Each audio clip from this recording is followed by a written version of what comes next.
call this meeting to order. Please find a chair. Thanks to Ray Danbrook for being our supreme greeter today. Supreme greeter. Who haven't I? Rick, how's your voice? No, not good. Well, then Bill's going to have to do it. No, I can't. No?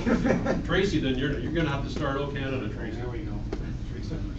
Christy, how about Tracy? I'm going to get Dave to start. He's the guest.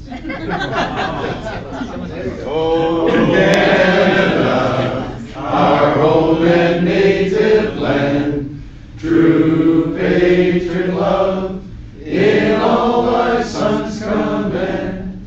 With glowing hearts we see thee rise, the true north, strong and free. From far and wide, O Canada, we stand on guard for thee.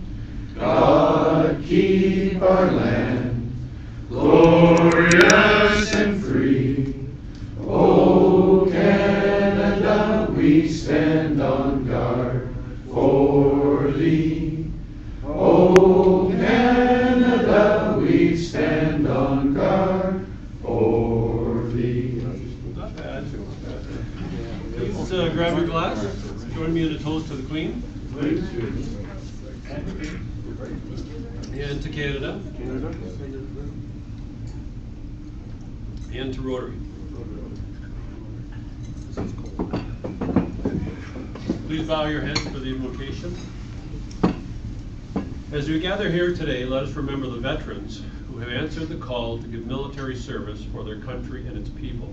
In particular, let us remember those who laid down their lives in that service. Striving for peace is the highest honor we can pay them. They paid the highest price for peace. It is true that they were summoned to war to fight for freedom, but freedom is not won through the brutality and carnage that humans deliver in war. Freedom can thrive only where peace is honored. So let us strive for peace amongst all peoples, and let us seek peaceful ways to resolve the differences among us. Amen. Amen. If you are a Rotarian and have brought a guest, please introduce him or her. Hello. I'm looking at you, Christy. So Dave was working last week for me, so I've invited Dave back. So this is Dave Wilk from Never Forget Photo. Those who met him last week and who didn't, this is Dave. Welcome, Dave. Good to see you again. Jerome, do we have any other guests here? Yes, the other two guests are guests of the club and our speakers, Tracy Helm and Merv Redmond.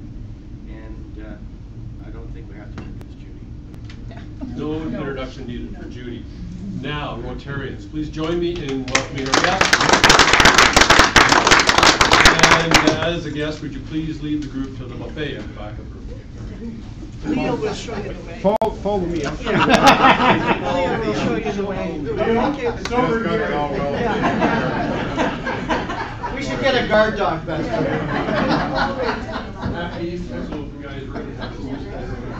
Go ahead. Do they make guard dog vests? That's so cool.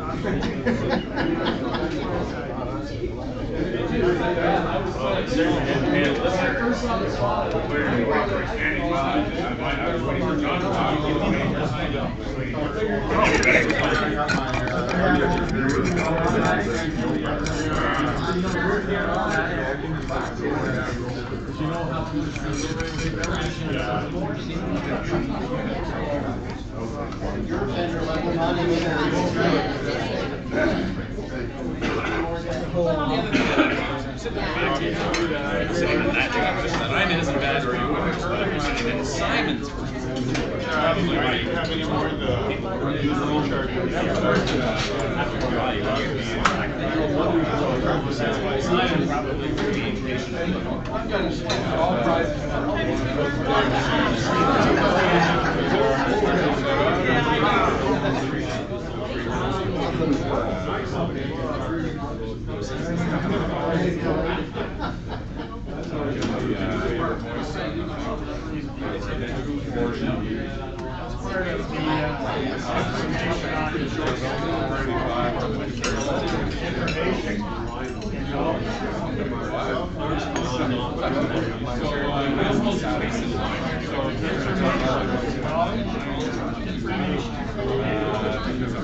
Someday I'm gonna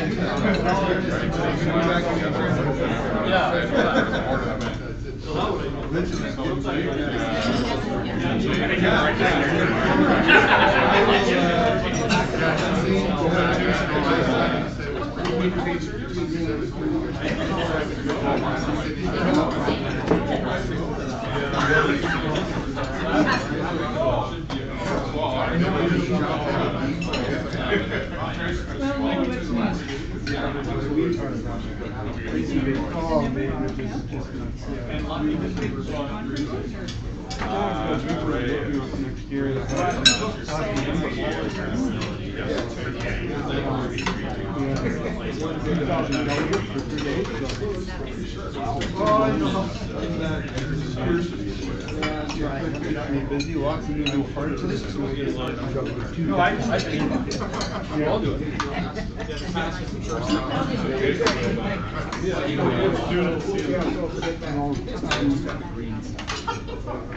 Unitech, big event. There'll be some. Keep your ears on. There'll be some. There are already some speakers, but you have to do them now. But if we get the keynote we want, we did it coach last year. Everybody in the planet knows them. It'll be well shortage. Oh, and then she had the time. So you get that car delivered to Baltimore? I did. Yeah, it was nice actually. The way home there was a lot of rain. I heard that. Yeah, it was coming down pretty good all through the mountains and Pennsylvania and stuff. Good thing.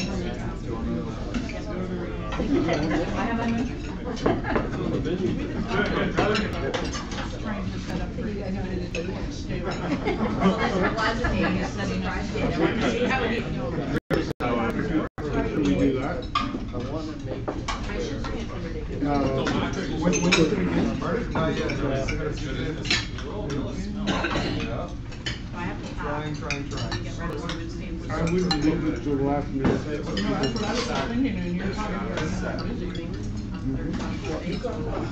We have clients that are really familiar with us, that we do a lot of work for. That as soon as they strike a committee for any of our there's transportation involved. Okay. Make sure we have.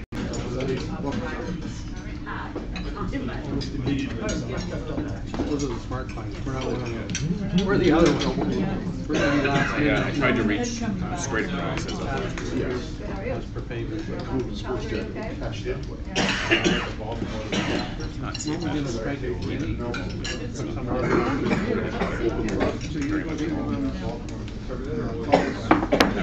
Yeah, I'll be there. Yeah, I'll be there. I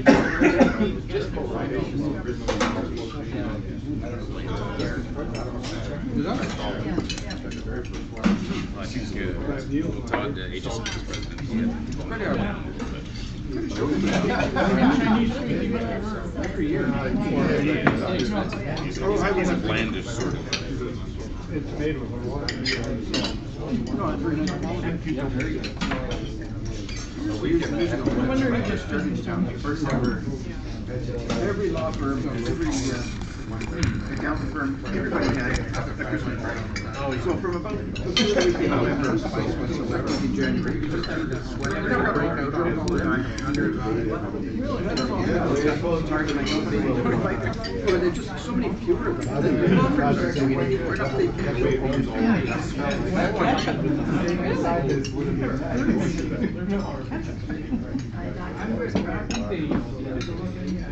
I wonder how many Tofu shake magic.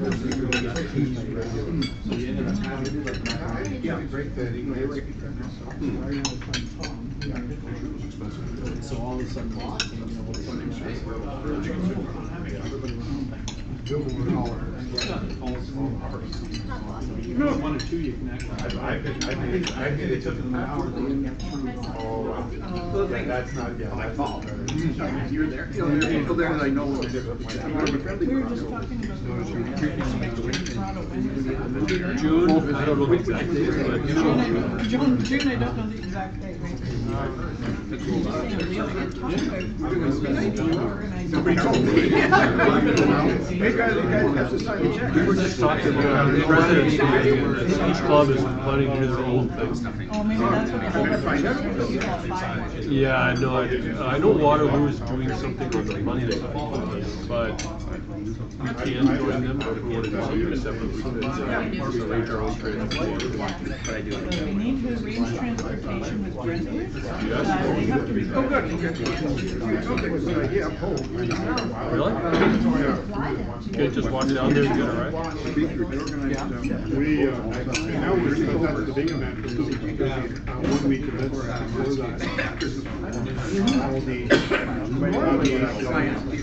All the airport will be operated in the airport, will be. Yeah, we did that, we did it twice, yeah. The week before, Jose was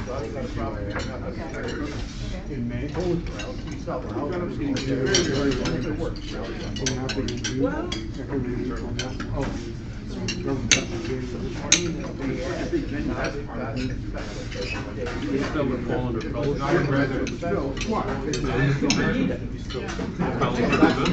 if we got a party.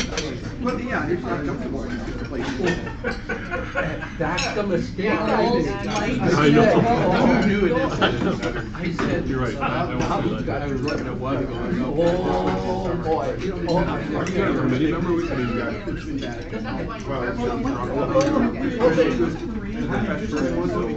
No, for the Toronto convention. Oh, we talked about it at the board. It's the same thing to do this, he doesn't feel good now, he didn't reach there. Do something? I don't remember. I know what the prescription was. Very nice.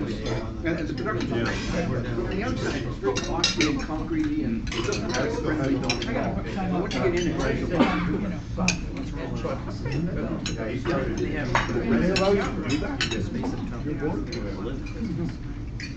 How's working, I think that's what we guys.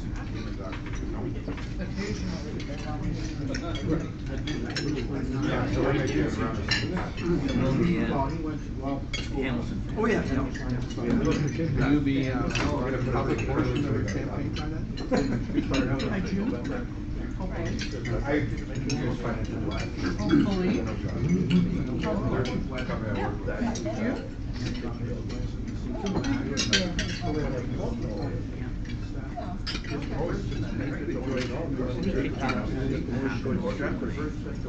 Because it's not a substantial difference in quality. I really don't know. Production, it's a smaller, more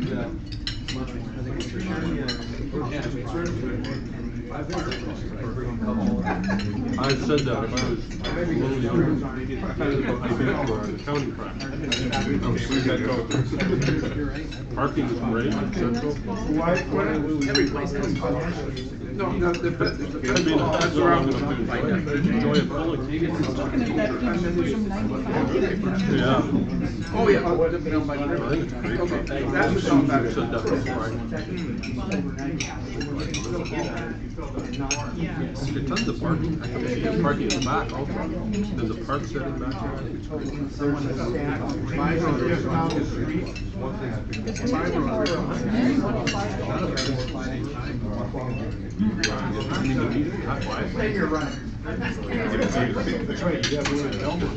You can't get 5 companies to go to the convention.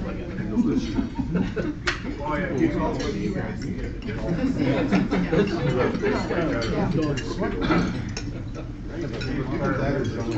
Rotary Center.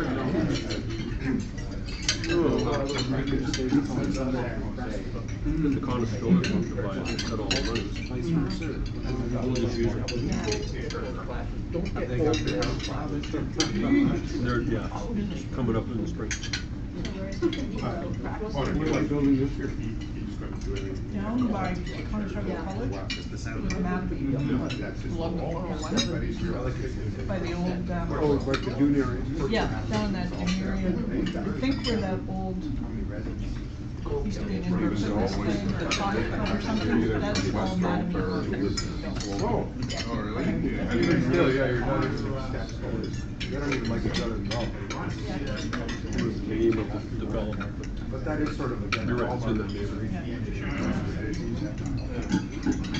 Even though everybody's basically lives together. Oh! It doesn't seem like very Rotary shop. Because it makes a lot. Yeah. In conjunction with other clubs. I think it's bigger than. I think What did they do? they just find a bunch of stuff to put online. Get people to donate products. Really? And then they have some way of splitting up the company, depending on where the products are coming from. And then they just put out a whole lot of signs on the street saying, go to Rotary online auction. Yeah, there's several.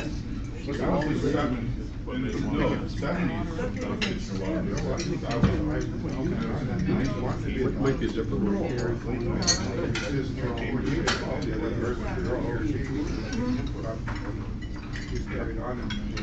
Somebody from Building saying it's great for them. They can get some, some pretty good products. If people use them, maybe it's pretty good money.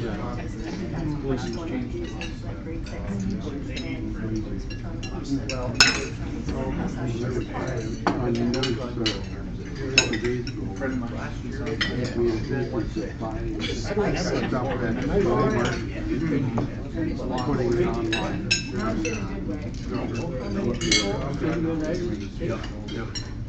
Buy something for $20. We told him so. Be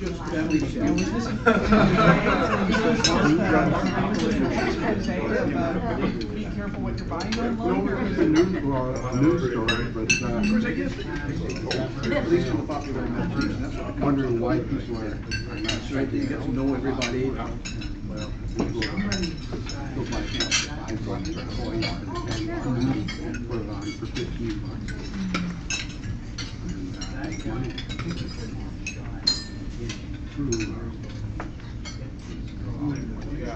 Almost seems like you don't ever see the same office on the street twice. Amazon. We do every rural. Yeah.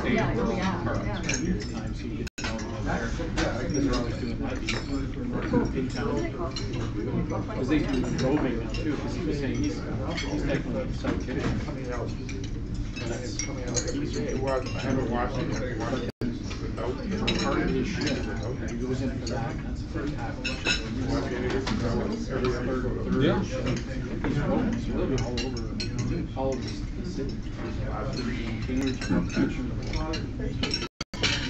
Oh, what a sash! Oh my gosh!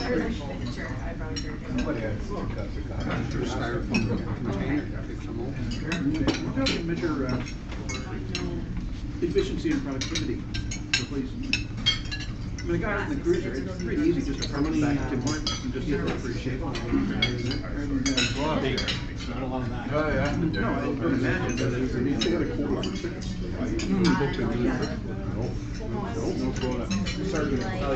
They say Last year, actually, everyone was excited. It is so embarrassing. Which surprised me a little bit last year. I thought it was Tears and looking, and I was like, well, we were coming home from Vegas, and I was sitting there in my car, I don't know, 8 hours. And I felt like I was zombie, like I was So anyway, just Our team is called Cerebral Corpus. And I looked You have to register your seat. Stand for it. and I was sitting here and I was he's like, was that going to help you? And he's like, Really? Since you are the great. You guys ask me a lot of hard questions. I've got a wife at home. I don't know hard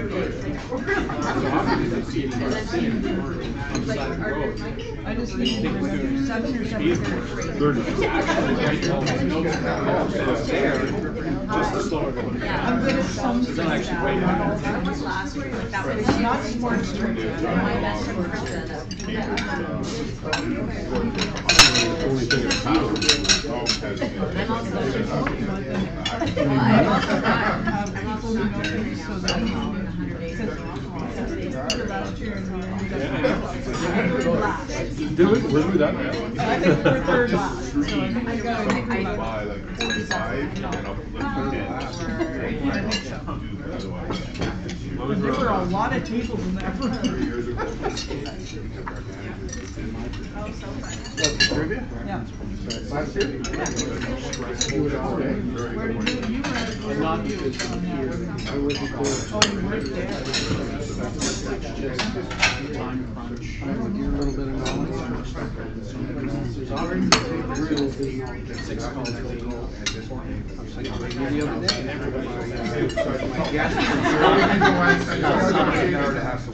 Who was coaching at Shirley. He almost had a Bosnian talent. Yeah, he said Curling Estonia.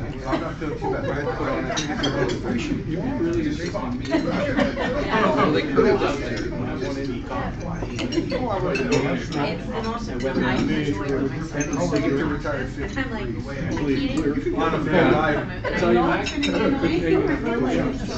And it's not because of the fear of being shot, it's the fear of the constant pressure.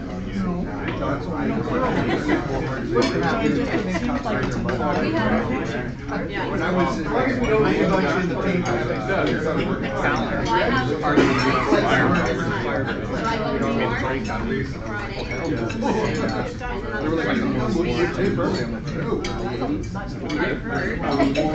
I heard it's faster on the way back, but you don't understand. I was 19, Yes. living in Switzerland. And then I land, and then I see where they call it. This is a lot of action. I'm like, So I got off the train at 11 o'clock, into the hotel. I'm flying with my 85-year-old favorite Checked senior, in and and he they said said, he's is pretty there little. dining area?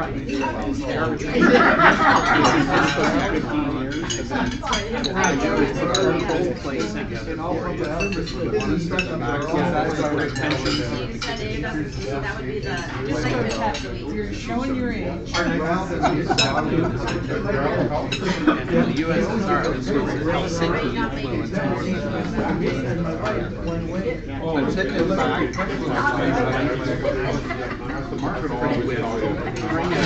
it reminded me of my mother's Christmas. Big tray, next tray, next tray, next tray. All seafood. Like if any announcement comes on, the truth, there's like, Oh, it was unbelievable. come on, make any Things announcement. things I knew and things I did, like pickled carrots. They never all great from an economic point of view. They're all by myself. So one of the ways we had a doctor's grant, we cut down enrollment in the schools. You might have mentioned, you're really one reason you got no funding to teachers. Well, they didn't figure it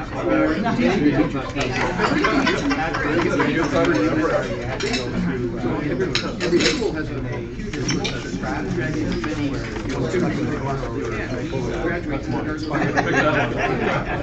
It's not just that, but the same as law.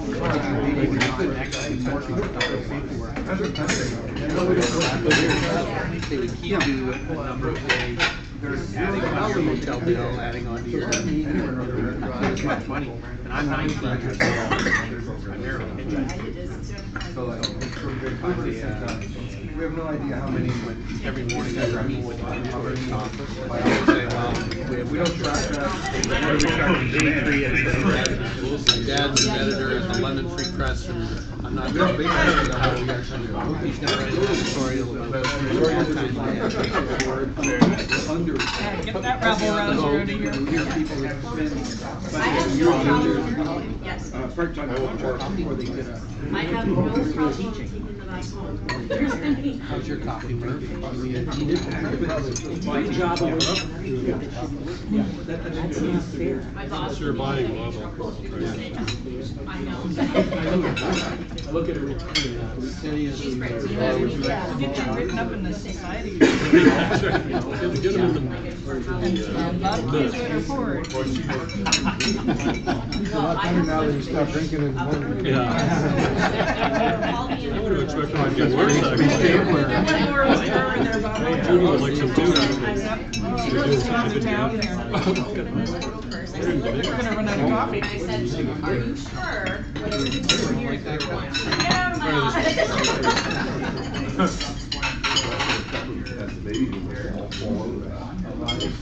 Some of the lunch from last.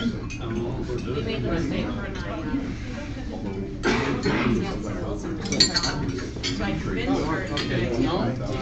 For 8 days. Well, I had never been. Day 2, I called her crying. I would have run in and she was in the corner. But we ended up the next 3 days. There was nothing enjoyable out of it. Like it was just.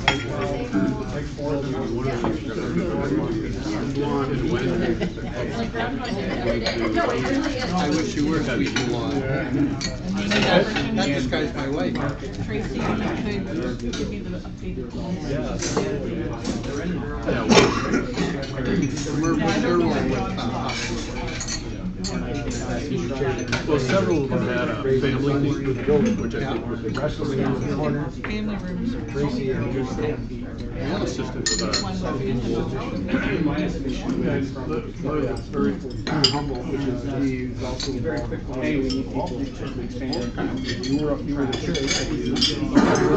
I just went past there, so I got involved in the volunteer. Whoa, that's strong coffee. Yeah, it's good. Yeah, not, well, different ways and different things. A lot of family counseling, music, compromise. Bill Clinton. We got, oh, really?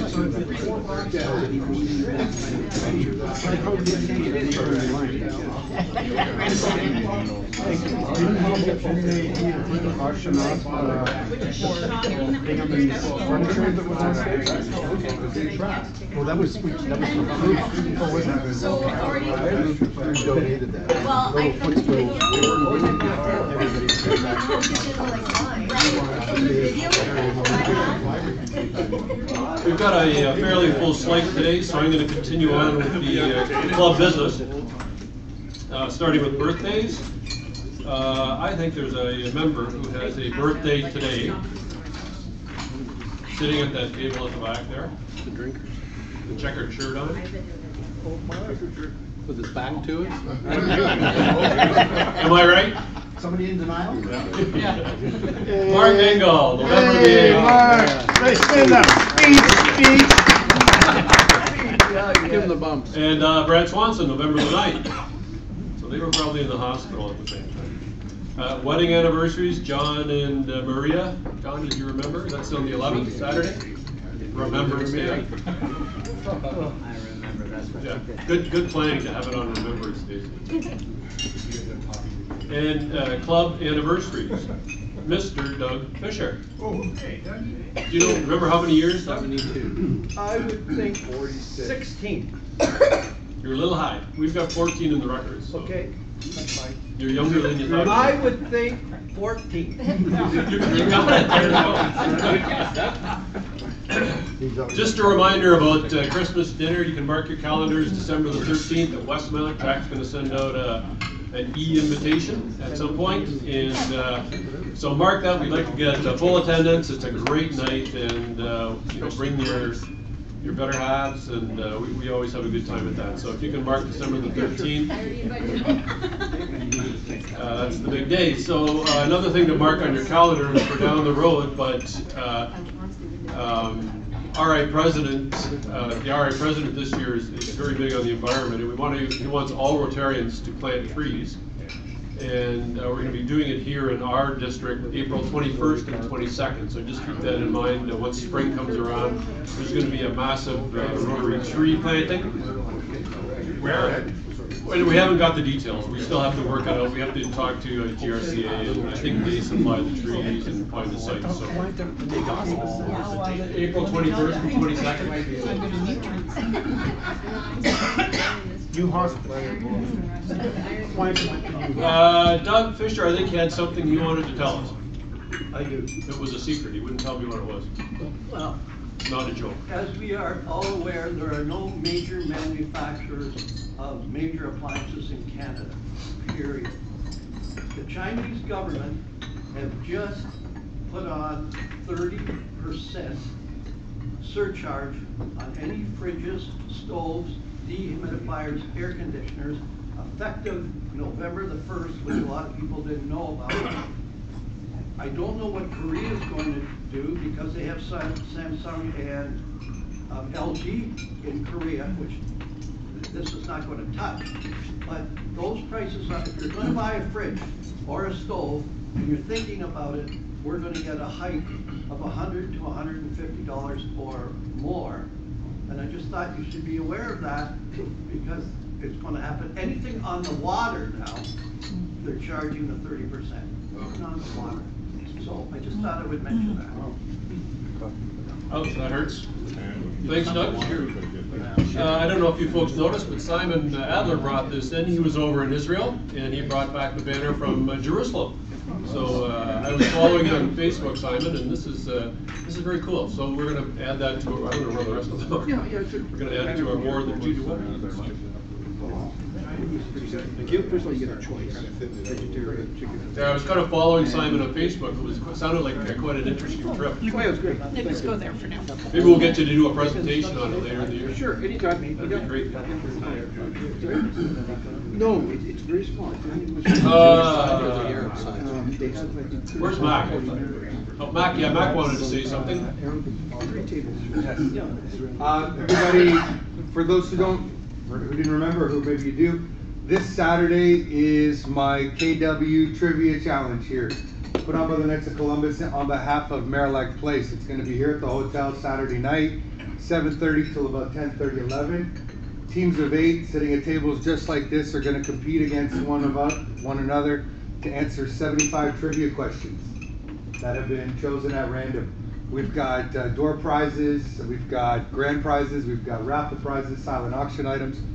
But there will be floor seats to the Raptors will be on auction, and really great J seats as well in the second level in the lounge. Just a couple of prizes. We've got a great golf umbrella today too from Wilmot Technologies that you guys could bid on. So bidding starts at $100. It's a collector's. But this is a great event in support of Merrillac Place. And for those who don't know, Merrillac Place is just a few blocks away on Yonge Street, and it's a home for unwed mothers between the ages of 16 and 21 who have either been displaced from their home or just need to learn the necessary skills to parent and keep their child.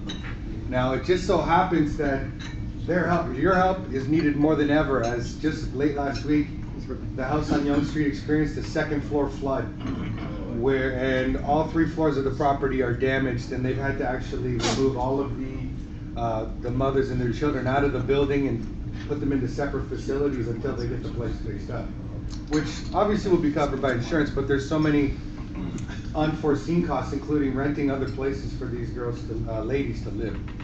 And so the easiest way to support if you want to help them out would be bring your table on Saturday night. I still have a couple of tables open. It's $360 for a team of 8. And I still have a couple tables available. If anybody wants to participate, or if you want to donate a prize or sponsor the event, please see me. Send me an email, talk to me after the meeting.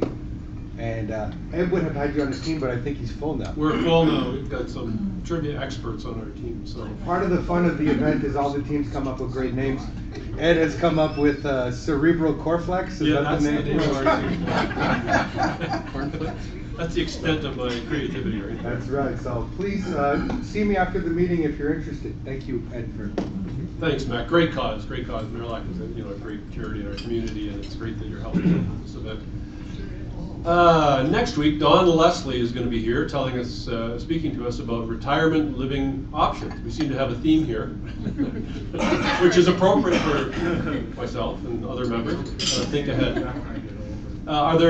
Is there any other business that members would like to bring to the floor? I just wanted to say thank you to everyone that did make it out last week. I know it was just a really offsite.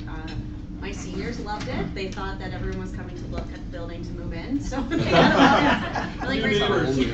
And it was great insight for my staff because they didn't really understand what this was all about. So I heard nothing but great feedback from those that were downstairs and stuff. So thank you for making the trip to come out. So. Well, thank you. We had really positive feedback from the membership about the location and the food and things. So the food was great. Food is, well, there you go. We have an expert in the company. Right from the horse's mouth. Get your 50-50 draw tickets out. We're vying for $309, and the first contestant is ticket number 524. It's you. It's me. 524. 524. What do you mean? Go, John. John, again, are you the new Laura? I don't know, maybe. So he doesn't know what it feels like. Oh, yeah, sure. You can sense the torment. 517. Oh, it's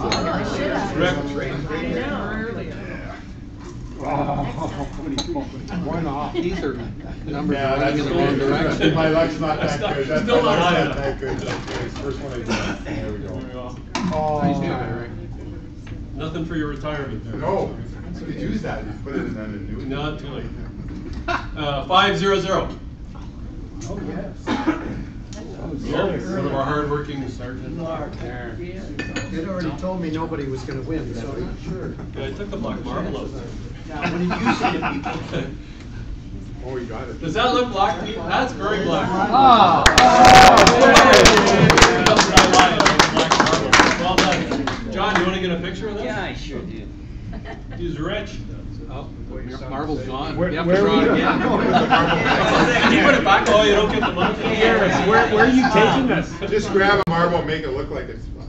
Yeah, we'll color Put my it. hand in the Photoshop. In the cookie jar. Thanks, How John. much did he pay? $10. $10. I didn't bring. I had that one in my pocket.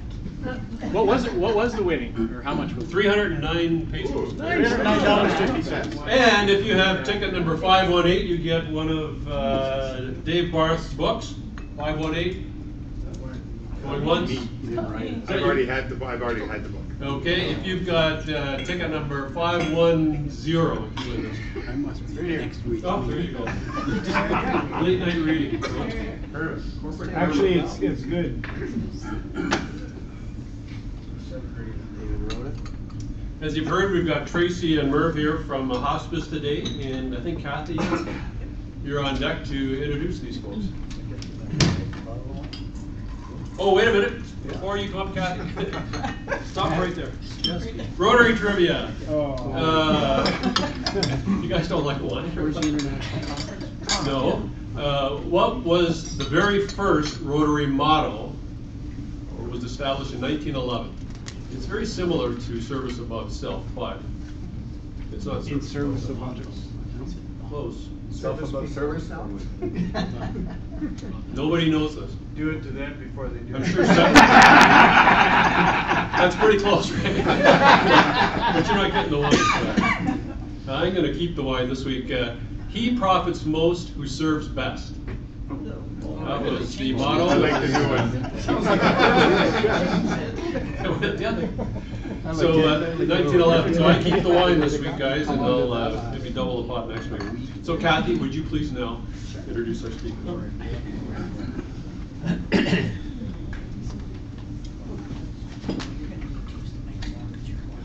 is my pleasure to introduce Tracy Helm and Merv Redmond today. And I'll start with a little bit of a bio for Tracy first. With more than 25 years experience in not-for-profit campaign management and fundraising, Tracy is the Director of Fund Development with Hospice Waterloo Region. Over the course of her career, she has supervised or managed dozens of campaign planning studies and capital or debt reduction campaigns with an emphasis on new building projects and major gift fundraising. Her experience also includes strategic planning and program development, donor research and case writing, volunteer recruitment, staff supervision, and management of pledge redemption programs. Now in her capacity at Hospice of Waterloo Region, Tracy brings her knowledge and expertise to the philanthropic development and growth of the organization and to the future building of a hospice palliative care center and residence. Merv. A lifelong resident of Waterloo Region, Merv Redmond has held the position of co-owner of Amber Steel, a metal manufacturer here in Kitchener since 1979. Over the years, Merv has been an active member of the KW community. From 2010 to 2012, he served as the board chair of Horizon, formerly Mosaic Counseling and Family Services, where he also served on their fundraising cabinet as well as a director for 15 years. In 2013, he was honored as a volunteer for outstanding leadership by the Volunteer Action Center. He's currently a member of the Westmount Club and the Waterloo Club. His wife, Diane, passed away on August 25th, 2016 at Hospice Wellington in Guelph. He has 2 daughters, Pauline and Penny, 6 grandchildren, and a great-granddaughter. Now semi-retired, he recently accepted the position of campaign chair for the capital campaign to build a new palliative care center and residence for Hospice of Waterloo Region. Welcome, Merv and Tracy.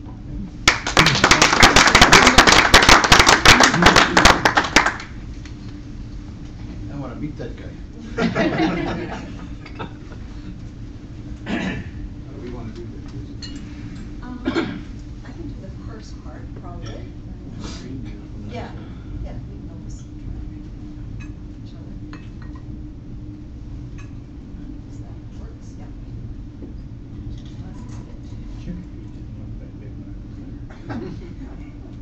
You have to answer the Tracy question. Tech support.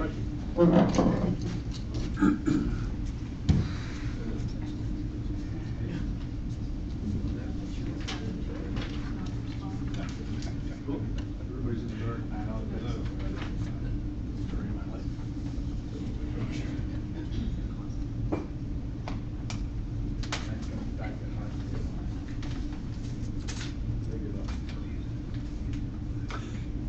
Chainsaws everywhere. Yeah.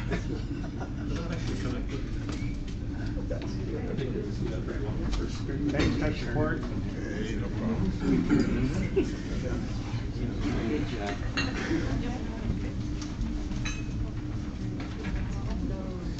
Just test it. Well done, Chief. Thank you. Hi. Do I need to use this, or can you hear me? Probably. Good. Oh. Yeah, I like to move around a bit, so instead of having to talk during. It pops off if you want to keep it off. Sure. Yeah, because then I have to monitor this too. So anyway, if you can't hear me, tell me, and I will start to use it. Thank you so much. Some faces I recognize because I've been to a few meetings with Judy. And Judy took me, this is one of the first meetings I had in Kitchener about a little over a year ago when I first joined Hospice Waterloo Region. So Merv and I are going to tag team a little bit, just to give you a bit of an introduction to hospice. Some of you were here when one of our staff members, Mark, was here a month ago, a month or 2 ago. So some of this may be a little bit familiar, but it's just some of the key points about who we serve, what we do, why we do what we do, and what our future plans are, which is why we're here really to talk to you today, because it's a pretty exciting future that I hope you're going to be sharing with us. Down here. And Judy, if there's anything that's really important that I don't say, please just interject. Okay. So, hospice palliative care, it's something that today, as I'm sure you know, is becoming more and more recognized, not just by the province, but by a lot of people, in terms of its importance within communities as part of that care, healthcare for people. So we refer to it as whole person care, relieving the suffering, improving quality of life for people at the end of life. So the focus isn't just about having a quality of life in your younger years or your middle years. It's about when you are older and aging that you can still have a quality of life.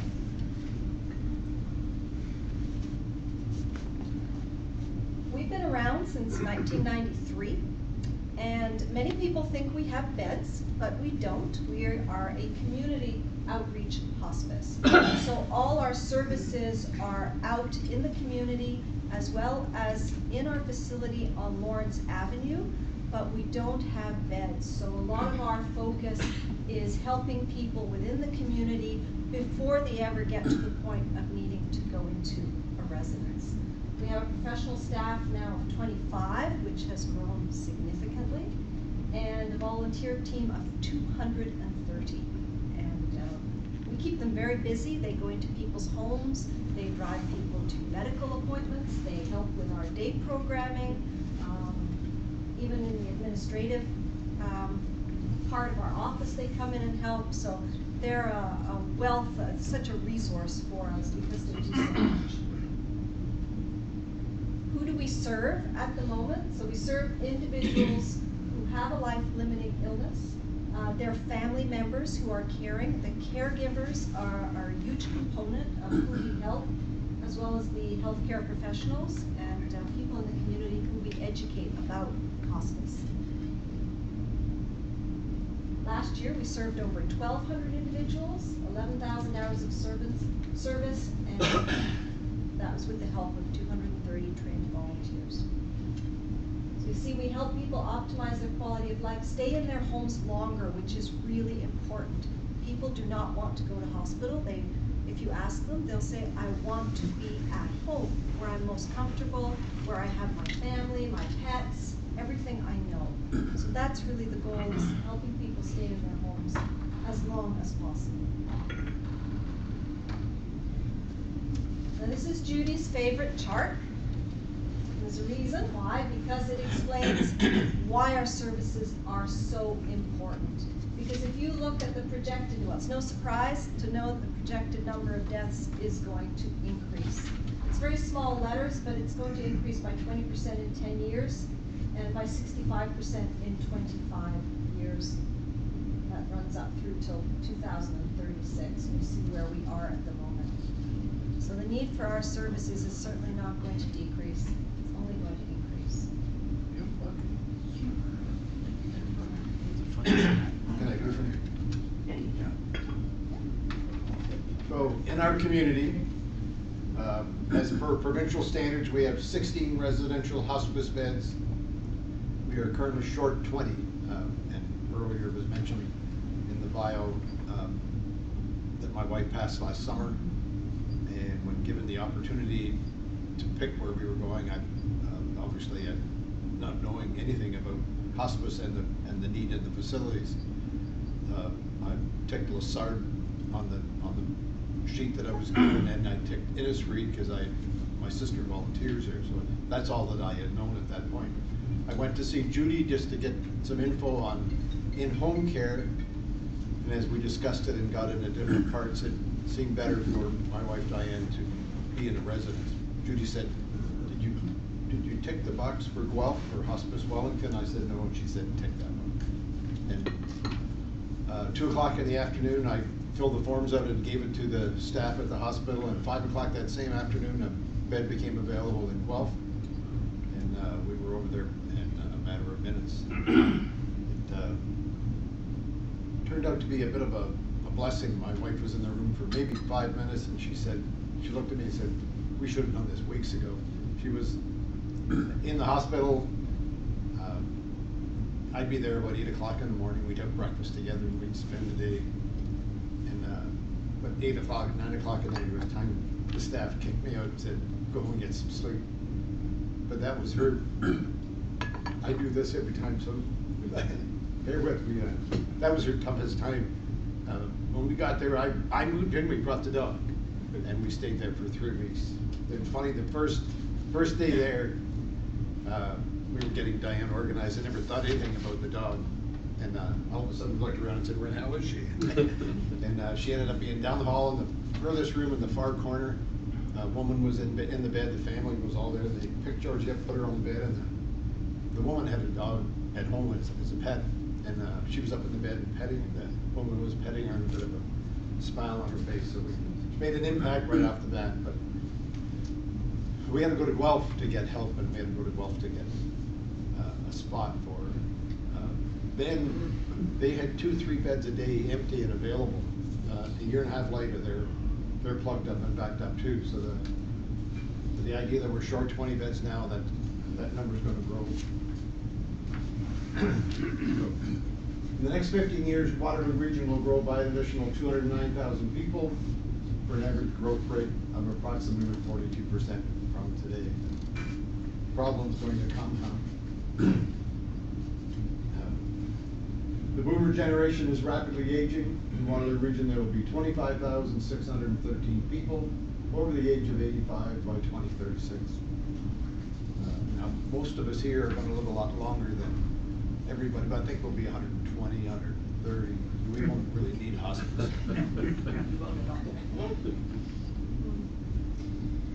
So into the future, our plans are to build a new hospice palliative care center of excellence in North Waterloo.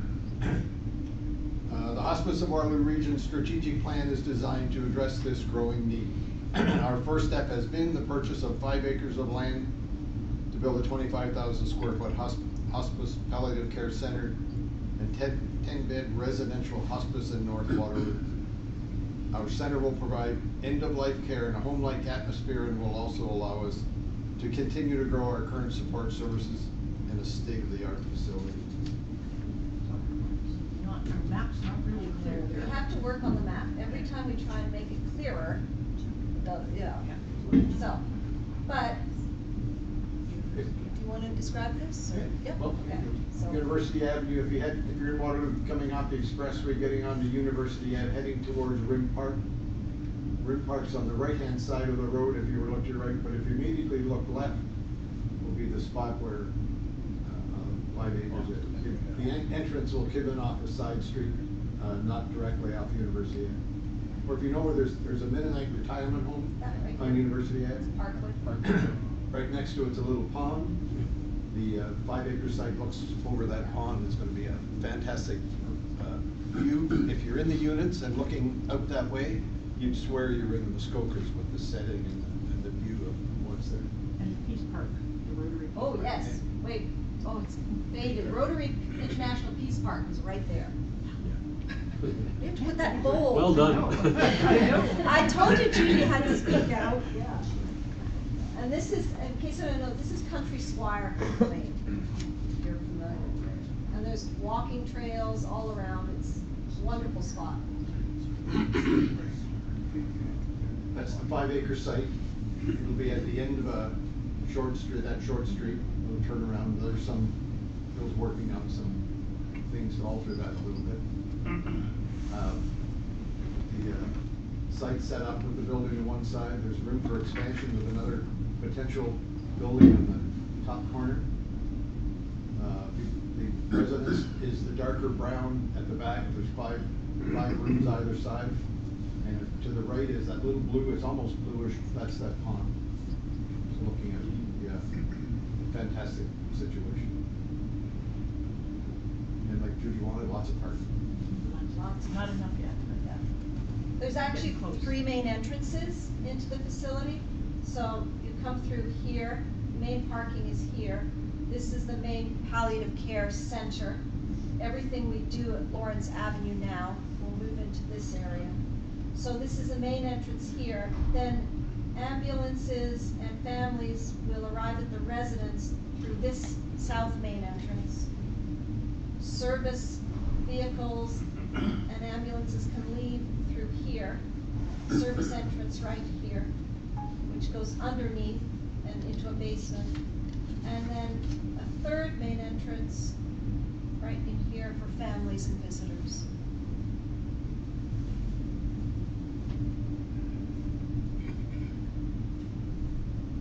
this is my part, I think, is it? Yes. Yeah, okay, so 3 main components to the facility with courtyard and spiritual room in the center, kind of like the focal point of the whole building. Residents at the back, as Merv said. Up here is really our client services and day program wing.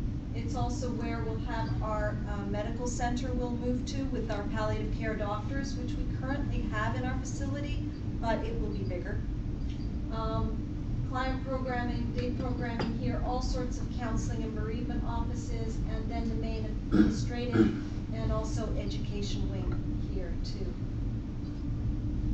It breaks out a little bit more here, and while we know you can't see all the rooms, it gives you just an idea of the complexity of this center, not just being a residence, but a palliative care center. So we will continue to do everything we do today as a community outreach hospice. And so, as Judy always explains, we will actually be able to really go right through that continuum of care, from the very beginning right through till the end of people's lives. Anything else on that one, Judy? I think that'll start on its own. Yeah, Nope, that's start on its own? Okay. Gonna start on its own? Okay. It's about to do something. It's supposed to do something. It's supposed to come to life. Nope. Wait, oh wait, maybe it's on here, Judy. Have to do something with it. Nope. Oh, shoot. You got a peek at the building. The building's outstanding. The Yeah. design, well, we'll see. But it's fantastic. I've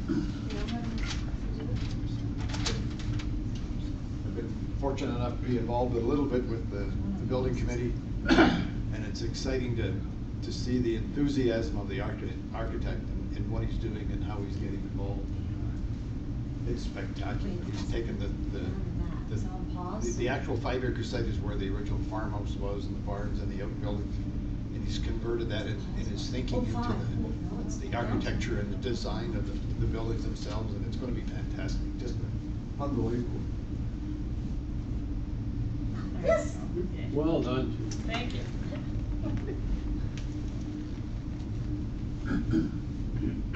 So this takes you around the outside perimeter of the building, looking down. Right in the center is silo, and that's where the spiritual faith center is going to be.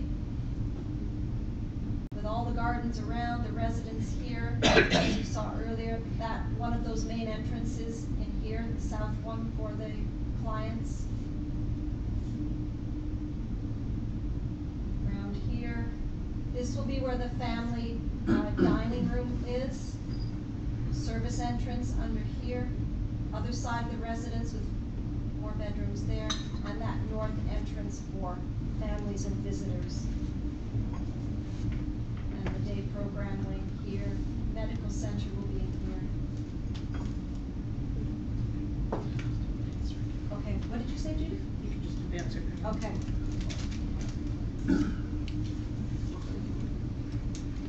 So this is the front entrance. Front entrance right in here. Our architect is Laird Robertson. You're familiar with him, I'm sure. And he didn't put any landscaping in front here, though, so that we can actually see the building construction. Merv, do you want to talk about the materials a bit? A lot of it is maintenance-free in its makeup. There's some steel on here. Just, I don't know how much will come from amber steel. Our hours are from 7 a.m. till 5 p.m. But it's a metal siding that will rust, and then it'll stop there, and it'll give that reddish kind of tone that you would see in a farm situation. There'll be a wood-looking material that'll be maintenance-free again, but it'll be a material that will look like barn board in some state. This is all evolving. There's Laird with his imagination and enthusiasm is coming up with new things all the time. But it will have a very rural feel, a very rural look. be outstanding. Even the little detail on the end where it looks like one big black panel. There's windows in there, but that's be the idea of the building. That's the open area to get into it for a visual effect. That's the silo right in the center. Silo at the top to give that again fun kind of feel. Fantastic, just simply fantastic. It's. Can I mention about the funding and where we're at? Do whatever you like. You like to find things?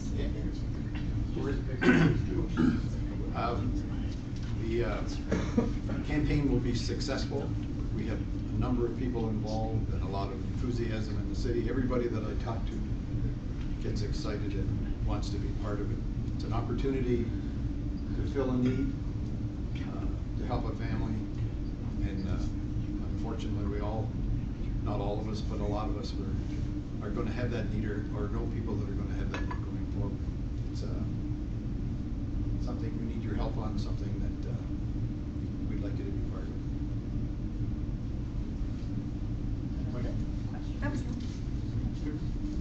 Just to refresh my memory, the total price tag is going to be about 11? Probably 11 million in the total package. And you'll be selling your property on Lawrence, getting some money from that, and the bank's cooperating with the construction. And from what I heard, you have a commitment, not naming any names, from, first of all, a platinum? Elite platinum. Cornerstone. Yes. A very large contribution to get you rolling in the millions.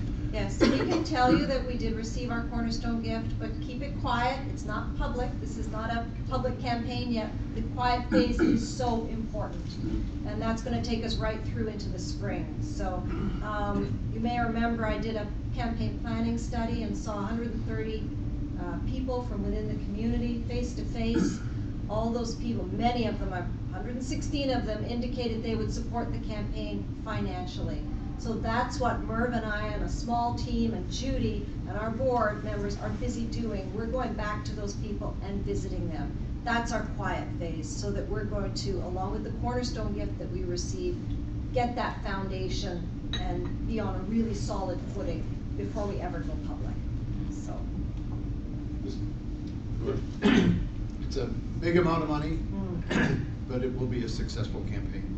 We will reach our goal and like to go a little beyond it if we possibly can to help support the facility once it's up and running. That's going to be a serious amount of money needed each year to do that. Average stay will be maybe 2 weeks generally. So about 250 clients a year will be going through the building. A little over 200. Well, thank you for sharing your story about your life, and I know working retirement, how important it is that we have the palliative care team coming in, and a lot of families speak to that the resident can stay in their room in their life. So we've had a lot inside of our building. When this is, did you say what year-ish this is opening? Or the new building? Hope to break ground next year. And then how many beds did you say? 10. 10 beds, and it's no cost to the patient? Okay. And then the list was, how do you get on the list to go in? Just through the CCAC is the... So it's through CCAC they can, to apply to go... Yeah, you apply there, and then they'll look whatever, you check the box of where you want to be. Everybody's going to be at this one. Yeah. But then as soon as the bed becomes available, you're given that spot, the opportunity to go to that spot. I was with a family yesterday who we were comparing notes and comparing a story. Yeah. She was diagnosed, and from being diagnosed and when she passed, it was only like 2 months, so everything went so fast. But they got the room became available, and they had to decide right away, and it was well for them as well. Yeah. And they said, well, I really don't want to go to well, you got to decide, and it's unfortunate. And the rooms are furnished, obviously, and is there room for a guest? So you're talking like if they wanted a loved one to stay with them? Yes. And it's pet friendly? I use my case as an example. There was a love seat in the room, but it flipped out to a double bed size facility, so I'd make it up every night and fluff my pillow, and Georgie was the dog.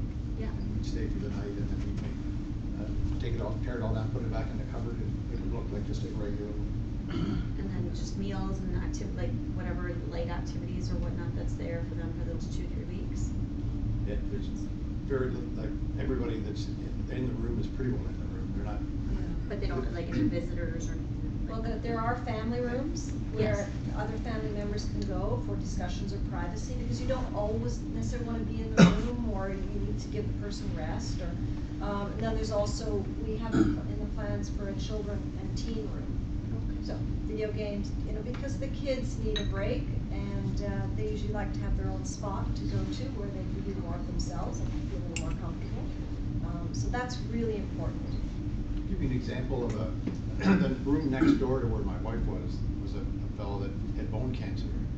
When he got there, he was in pretty good shape. He couldn't really walk too well, so they wheeled him around a bit. But he could talk and carry on, and wasn't in any pain at all.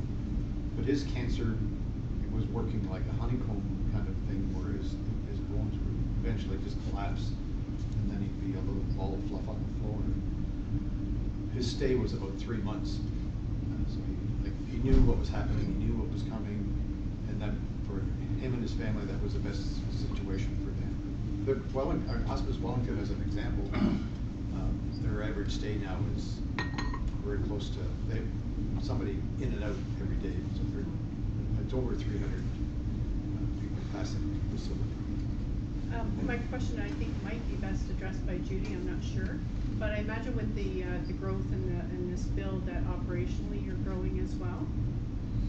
And if so, how are you funded? The support in the community is growing rapidly. Yeah, very much so.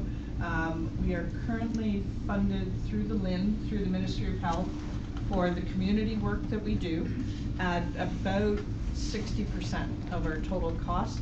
For the residents, there is LIN funding available for the cost to support the nurses and the PSWs who are on 24/7 in the residence. And that also, according to the other residential hospices, is about 60–65% of total costs.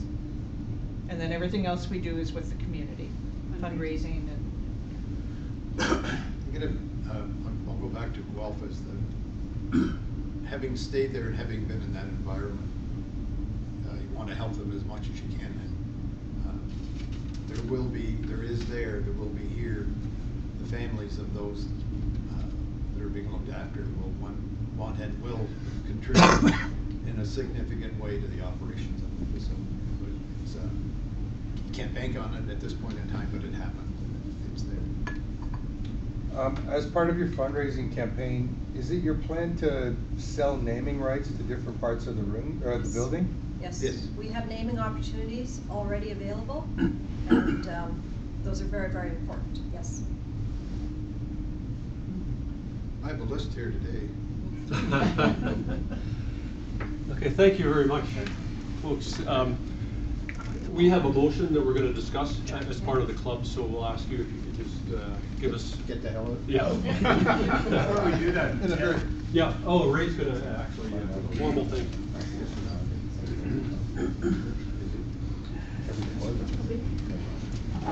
Tracy and Ruth, it's my honor to thank you on behalf of our club for speaking to us today. You look around the room, there's a few of us that are getting Snow White, and we're in a rush for this building to be finished. Should we put our name in now?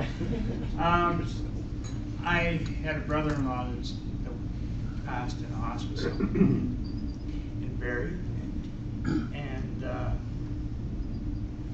he was only there a couple of days, but what it did for my sister was she became a wife instead of a caregiver and gave her some time.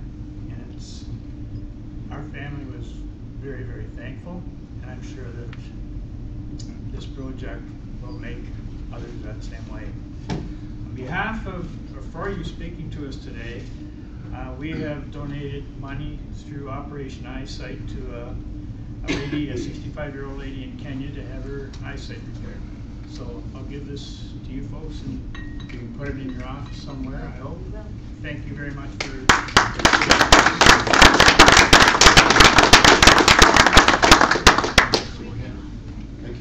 So if you'll excuse us just for a minute. Yeah, now we get to.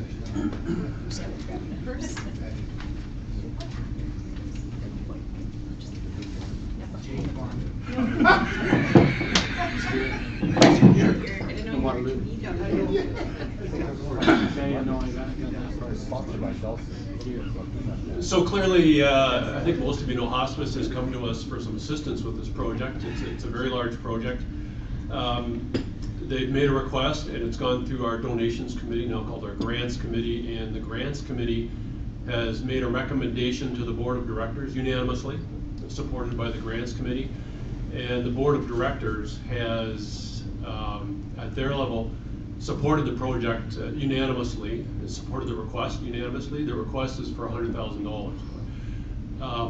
So at this point, I'm going to make a motion on behalf of Troy, who's the chair of the foundation, and then I'll ask for a seconder, and then we'll have some additional discussion if necessary, and then we'll take a vote on it.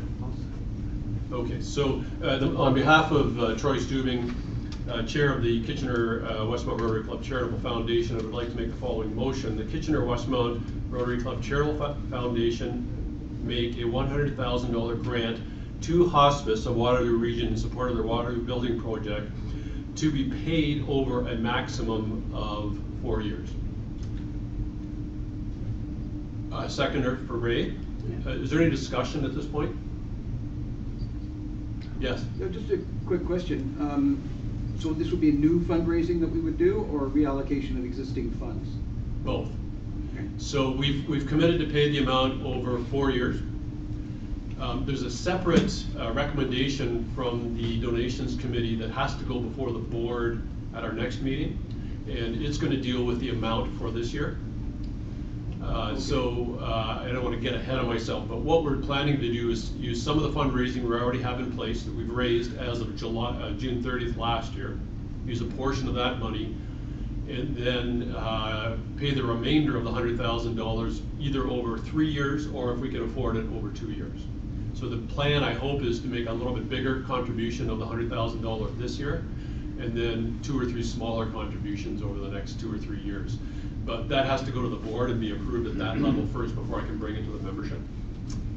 So right at this point, the motion is to approve the $100,000 contribution over the next 4 years. It's been seconded by Rick. It just, I mean, I think this is a great cause. It's a change, I guess, from our previous sort of, I won't say mandate, but I guess we've always not tried to spend money we didn't have. Good point. And so I just, could you just elaborate a little bit on the discussion with that from the board? Definitely. We've done it a few times in the past on big projects. I don't know if you remember the financial statements we had that I presented earlier. The foundation has about $117,000 of net assets right now. Okay. So that's made up of $90,000 of fundraising from last year and another $27,000 from prior years. So the hope is, and I don't want to get ahead of myself because the dollar amount still has to be approved by the board, but the hope is to use some of that 27 from prior years and some of the 90 from last year to make a larger contribution this year, and then perhaps something like 20 or 25,000 over the next 2 or 3 years to make up the full 100. So the commitment over the next 2 or 3 years will probably, not excluding this year, will probably be in the range of 50 to 60,000 over 2 or 3 years. So you're right, we've done it in the past with the Waterloo Y, we did it with Horizon at one point, and I think Family and Children's Services. But you're right, the grants committee seriously considered that because it's, you know, stepping out of our comfort zone, but we've been very good about raising money the last couple of years. Bingo has added a lot to our fundraising, and so we're pretty confident that it's not going to put a burden on our ability to also support other charities in the community. I guess that was my concern, was that, you know, we have a commitment that I think we're all pretty proud of with Kids Ability, that, you know, I hate to put just any of that at risk, and so that's been discussed. I'm comfortable with it. Yeah, the plan is, typically the budget is around 90, and we always earmark, we have traditionally earmarked about 30 for Kids Ability. This would probably be another maybe 20 or 25 and still leave some room for other contributions to other charities. So that's sort of the thinking, but we have to approve the actual contribution for this year at the board level. Bill? Does the ask include opportunities for any club involvement. One of the things I would ask that. So one of the things that I've noticed over the last few years is while we do good work in terms of giving out money, a lot of it's been small amounts to a number of different groups that ask, yep. and we seem content to get a thank you letter, but we don't really get involved. Yeah. I think this is an opportunity for the club to embrace this as a community project. And certainly I support the funding, but I think it's just as important that we look for an opportunity to see how club members could get engaged in the process. That's a very good comment. And Judy, maybe you could give that some thought. And if there's something we can do from a service standpoint, I'm willing to bet that there'll be a number of members who would be pretty interested in helping them with this particular cause. So, very good point, Bill. Any other comments? So at this point, I'd like to put it to a vote. We have one abstention, Judy, of course. All of those in favor of the motion that's on the floor, please raise your hand. Let the minutes show that that's unanimous. We also had, I believe, 10 or 11 people. 10 people who could not be here today, but who submitted their vote in favor of this contribution by proxy. And so there's another 10 votes that will go with that. So I think that carries. I think this is something we can be really proud of. This is a big step for our club, but it's something we can really hang our hat on. We're at the forefront of this. We're at the beginning of the project, and one of the things we wanted to do was to be leaders, not followers, on this, and it's a great cause. I can't think of too many better causes. So I appreciate your support, and I'm very proud to be the president this year that we're doing this. This is really great. And there will be a naming So just so you know, there will be a naming opportunity. Several of the $100,000 contributions get a naming opportunity for a particular room in the building. Several of the rooms have a family theme. So we're going to ask Judy to look into that. And I think I got a list at one point, and maybe we'll, at the board level, try to choose one of the rooms that's most appropriate with some of the objectives of our club. Sure. Can I ask a question? Yeah. Obviously relatively new to the club, so I'm just kind of absorbing all this, and certainly no question. And maybe this is outside the scope of this meeting, but just a question maybe for you, Judy. Like when we think of the shortages of beds that are going to be happening, I mean that curve is frightening. I'm sure to people it's frightening from those of us with elderly parents and so forth. What is the thought? I mean, it appears to be an absolutely gorgeous facility, right? That's going to cost approximately $11 million. If you took half of that and said that's administration of $5.5 million, it's $5.5 million going into 10 bids, which, doing simple math, is over $500,000 a bed for capital. And I guess my immediate, maybe this is way too long a discussion, which I'm happy to just get the answer at another time, but is there any thought to, as opposed to 10 to 20 beds and maybe making it less opulent, what is the process behind making it an absolutely gorgeous facility for 10 beds rather than maybe a little bit more stark and 20 beds, given the desire for this service? Really good question. And your math is exactly right. When Innisfree was built a couple of years ago, it was a $5 million build, and that's only a 10-bed residence. There's no other facility with it. The provincial standard, what the province will give you operating dollars for, is only 10-bed. Part of the tradition of the hospice movement is to keep it as home-like as possible. So as soon as you start going over 10-bed to 20, it starts to get a little institutional. It starts to get less home-like. You've got to put a lot more controls and features in place. So 10 keeps it as a facility that you can still have families stay overnight. You can still bring the dog in. You can sort of get around some of those institutional rules that make it harder for people to just be able to be flexible and responsive to people. But for sure, the province is really aware that there is this tide of aging population coming, and they're going to need better ways to support it. So you are going to see a lot of government announcements around home care. They're going to continue to try to keep people at home, and particularly as long as possible. Or when you talk to a lot of people, they say they would prefer to actually die at home.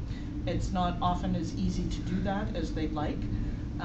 But the alternative then would be hospice, and then maybe long-term care, and then maybe at the very end, hospitals, because hospitals always have their lights on and they always have announcements going, and they don't feel like home. So for a lot of people, it's that peace and quiet, and we are going to be a very fortunate community. When this building's finished, we'll still be short, but we will be well resourced. There are other communities in the province that don't even have hospices. So it'll be a while before we get any more beds, but if they ever do that, we do have space. We can add on another building. Understood. Yeah. Thank you very much. That's a good question, though, John. The price tag shocked me a little bit initially too. Look, I appreciate the price tag and I appreciate what they're trying to do, but clearly, you know, when those of us that aren't in the game sit here and see, you know, wow, that's a big price tag on a per bed basis, you know, when the problem really is quantity, right? While trying to maintain a quantity or quality, sorry. You know, it's a balance, and I applaud you for the work, and I appreciate the understanding now. I'll just add that 2.2, 2.4 of that price tag is the property, is the land itself. Okay, I wasn't aware that was because also the land. Nobody's giving land away at Waterloo. I've heard that. A lot of other communities. Bill and I both are aware. In Peterborough, they got their land donated. You know, the city donated them land to build on. You know, that's an interesting point, though, because we have, and I don't want to get too granular on this, but our organization is very, very, one of the businesses that I look after is very, you know, locally owned, has been since the late 70s. We've got, you know, abundance of land available. This would be some of those things that, you know, I know our group, because there are certain lands that are going to be outside the urban boundary, not allowed to be developed into homes and residential, that our group would look at that as saying donating that land for $1 would be something I'm sure that many of our shareholders for lands that, and Lord knows with the new changes, Lord knows when they'll come in, that it would be an opportunity to provide for the community. So it took us about a year and a bit, didn't it, Bill, to find this property? And if I can just add to that, Hospice has had at least one other group come to them and say, we have land and building that we'd like to consider donating, but it falls into the same umbrella that you were talking about. It's rural, doesn't have water and sewage services, and is isolated. Those are not elements that we want for a modern. Well, you and I should talk, because I think there is some areas that might be workable. But that's an example, is that what might be available there doesn't necessarily fit at this time. Yeah. Got it. Yeah, good points, excellent points. I think we've run a little over time, but thank you. Great meeting, folks. I think it's a meeting we can be very proud of.